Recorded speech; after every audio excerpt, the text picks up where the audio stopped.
Vous savez, quand j'ai vu le communiqué du gouvernement, je me suis senti blessé en tant que Nigérien et trahi en tant qu'homme politique. Comment est-ce qu'un gouvernement sérieux peut-il accepter de prendre quelques euros pour faire place à l'impunité? Aujourd'hui, les victimes de la force Barkhane au Niger doivent se retourner dans leur tombe. Car ils avaient un idéal, ils se battaient pour ça, ils sont morts pour ça. Dès le départ, on avait compris que Mohamed Bazoum n'avait aucune intention, même s'il avait affirmé, de faire la lumière sur cet assassinat. Mais moi, j'aimerais dire une chose à la France. Si aujourd'hui, ils ont un gouvernement corrompu à la tête du Niger qui fait échapper les soldats français à la justice nigérienne, ils ne seront pas toujours là. Et que tôt ou tard, ils répondront de leurs actes devant la justice nigérienne. Un Nigérien ou un Africain tuerait un chien en France, il ne quitterait pas le sol français sans avoir été jugé. Combien d'Africains ont été arrêtés à l'aéroport pour n'avoir pas payé des amendes, ou de train, ou de métro? Combien ont été humiliés parce qu'ils n'ont pas payé de pension alimentaire? Mais ici, on tue des jeunes Nigériens qui manifestaient simplement et on dit circuler, il n'y a rien à voir. Mais la plus grave insulte vient de notre gouvernement. Comment peuvent-ils dire qu'ils n'ont pas identifié les responsables quand on sait que les douilles qui ont été tirées proviennent des armes françaises? Cette insulte, cet affront mérite d'être lavé. Et je lance un appel au peuple nigérien pour leur dire que le silence des gens bien est le meilleur allié de la perversité des gens mauvais. Vous avez cherché à comprendre les conditions dans lesquelles ce compromis a été trouvé? Je vais faire mon rôle de député, je vais poser des questions dans ce sens. Mais les premières informations qui nous sont revenues, c'est qu'à la demande du gouvernement, les chefs traditionnels ont fait pression sur les familles pour leur demander d'accepter. Nous attendons la confirmation de ça. Mais dans tous les cas, une compensation financière ne peut pas rendre une vie. Et que ça ne doit pas éteindre la justice nigérienne. Aujourd'hui, nous ne l'acceptons pas aujourd'hui, nous ne l'accepterons pas demain. Ils peuvent acheter, donner ce qu'ils veulent, mais en tout cas, nous ne l'accepterons pas parce qu'on ne donnera pas un chèque en blanc aux militaires français pour venir encore demain tuer des Nigériens parce que simplement, ils manifestent contre leur déploiement au Niger. Aujourd'hui, les rotations là, c'est fini. Les gens ont de vous tenir cette page? Ah, pas du tout. Je vous ai dit, vous savez que j'ai fait un tweet pour dire que ce n'est pas fini. Et je peux vous assurer que moi, je vais continuer cette lutte jusqu'à ce que la justice soit faite et soit rendue à ces morts. Ils sont morts parce qu'ils croient un idéal, parce qu'ils ne sont pas d'accord, tout comme la plupart des jeunes Africains. Regardez, au Burkina, ils ont manifesté. Et pourtant, on ne les a pas tués. Les Français qui ont quitté la Côte d'Ivoire, ils pouvaient aller directement au Mali, puisque la Côte d'Ivoire est frontalière avec le Mali. C'est justement par peur des jeunes Maliens qui ne l'ont pas fait.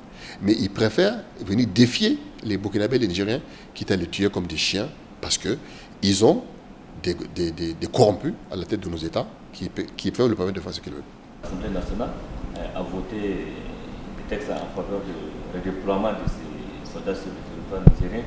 Et vous, concrètement, qu'est-ce que vous avez senti le jour où vous avez appris vraiment le passage de vote de ce texte par vos collègues? Alors, vous savez, nous, l'opposition, nous avons voté contre ce simulacre de texte. Et comme certains, vous avez dû le remarquer, que certains députés de la majorité n'ont pas voté. Je les salue et je les remercie. Deux choses. La première, c'est que les Nigériens doivent garder à l'image tous ceux qui ont voté ce texte, parce qu'ils seront responsables devant l'histoire de ce qui adviendra. La deuxième chose qu'il faut retenir, c'est que cette majorité, Godillot a prouvé que si demain, Mohamed Bazoum et son gouvernement envoyaient à l'Assemblée nationale la légalisation de la vente d'une partie du Niger, et bien cette majorité la vaudrait les yeux fermés. Et c'est dommage pour des gens qui sont censés représenter le peuple. Moi, je dénonce, je le regrette, et j'espère que le peuple les sanctionnera pour avoir voté un texte contre leurs intérêts. Concrètement, quelle analyse vous faites de cette situation? Qu'est-ce qu'on sous-entend relativement à la gestion de cette situation de la sécurité de la région de Tel Aviv? Mais tout ce que raconte M. Mohamed Bazoum, il n'y a rien de concret. Quand on veut réellement combattre l'insécurité, vous avez entendu, j'ai interpellé le ministre de l'Intérieur le samedi passé. Il n'a rien dit. Il a tourné en rond jusqu'à ce que ces 5 minutes soient écoulées. Il n'a pas répondu. Et hier encore, il y a eu des attaques. Nous avons dit qu'il faut déployer le maximum, recruter le maximum de forces de défense et de sécurité et déployer le maximum d'hommes dans cette zone si on veut résoudre le problème sécuritaire. Lui-même, Mohamed Bazoum, il dit que sans le Mali, on ne peut pas résoudre le problème.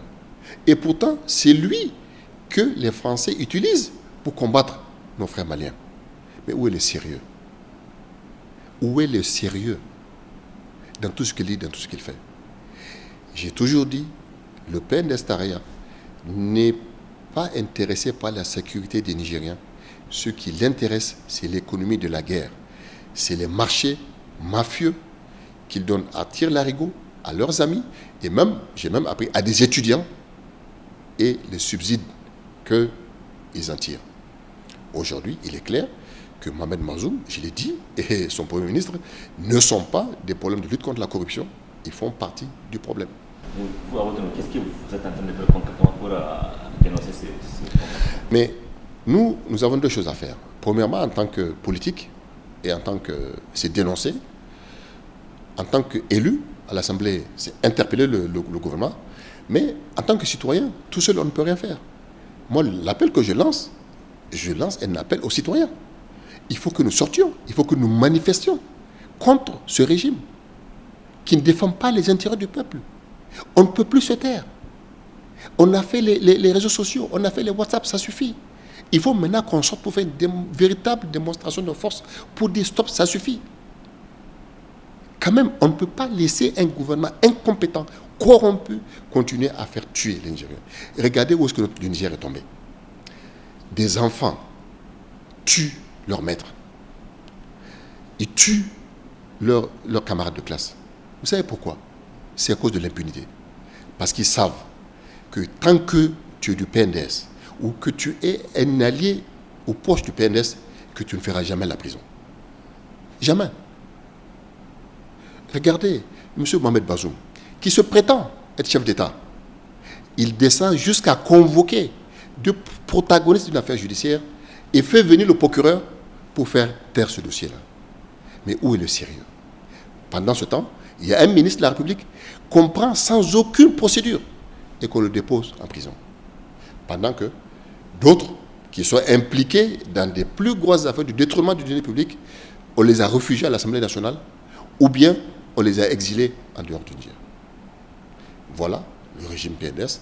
Nous, à notre niveau, on va faire dénoncer pour sensibiliser la population en espérant qu'à un moment, ils se joignent à nous dans cette lutte contre la dérive qui se passe dans notre pays. Une partie de l'argent de Tel Aviv est en train de devenir un no-man's et chaque jour, les populations vident leur village actuellement un mouvement depuis quelques jours. Nous sommes pendant la période de chaleur et dans quelques semaines, la pluie va commencer. Vous avez une pensée à ces personnes? Oui, bien sûr. Moi, j'ai une pensée à toutes ces personnes. Je suis touché dans ma chair. Comme vous le savez, moi, je suis de la région de Tillabéri et je reçois beaucoup de victimes. Et quand j'échange avec ces gens, je vous assure, j'ai la chair de poule. Parce que quand on fait face à une situation terrible et que vous voyez des personnes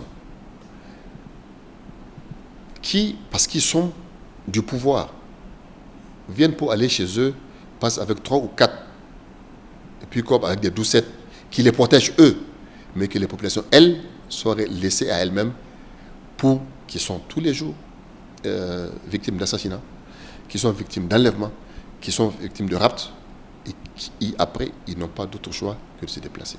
Donc, en somme, cette situation, elle est regrettable, mais ce gouvernement-ci ne peut jamais résoudre le problème sécuritaire parce qu'ils en tirent profit. C'est, encore une fois de plus, ce n'est pas le souci de ce gouvernement de résoudre le problème sécuritaire ni à Tillabéri ni ailleurs, parce que tant qu'il y aura ce problème de sécurité, ils vont commander des armes, qu'ils vont donner à leurs amis, ils vont s'en mettre plein dans les poches, des fois ils ne livrent pas. Donc, et ça continue, ça fait combien d'années? Ça fait bientôt 10 ans l'année prochaine que nous traînons cette affaire, et ils n'ont aucune intention de la régler, mais le peuple, lui, peut résoudre ce problème. De la façon dont les choses évoluent, comment vous voyez l'avenir de cette région? Mais, vous savez, l'être humain, il peut supporter jusqu'à un moment. Mais le jour où il sera dos au mur, il va réagir. Et le jour-là, ça sera très violent. Et récemment, la Cour des comptes a publié un rapport dans lequel a fait plusieurs dénonciations, notamment des mauvaises gestions de l'administration publique et d'État. Et concrètement, après ce rapport, qu'attendez-vous concrètement de la suite? Mais moi, je n'attends rien. Le président de la Cour des comptes a remis, je crois le 8 avril, à M. Mohamed Bazoum, son rapport. Il l'a remis également au président de l'Assemblée, je crois même au Premier ministre. Mais depuis ce jour, est-ce que vous avez entendu comment quelqu'un qui se prétend président de la République, qui prétend défendre les intérêts du peuple, il y a des personnes qui sont nommément citées dans un rapport de la Cour des comptes, dans des malversations financières, et vous continuez à les garder au gouvernement. Cela veut dire qu'il n'est pas la solution, il est complice. Parce que dans ces partis, les militants du PNDS qui sont cités, il y a des personnes valeureuses et vertueuses au sein du PNDS Taraya, des personnes intègres au sein du PNDS Taraya, tout comme dans les partis alliés au PNDS Taraya. Mais bon diable, pourquoi est-ce qu'il ne peut pas les remplacer par des personnes plus intègres, plus vertueuses? La seule explication qu'on peut donner à cela, c'est qu'il est lui-même bénéficiaire, il est receleur de ces détournements. C'est la seule raison qui peut s'expliquer cela.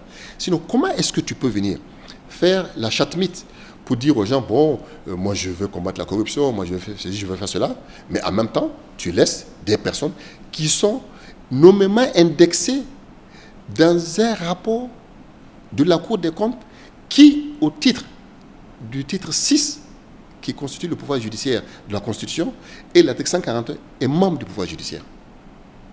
Mais où est le sérieux? Où est la cohérence des actes?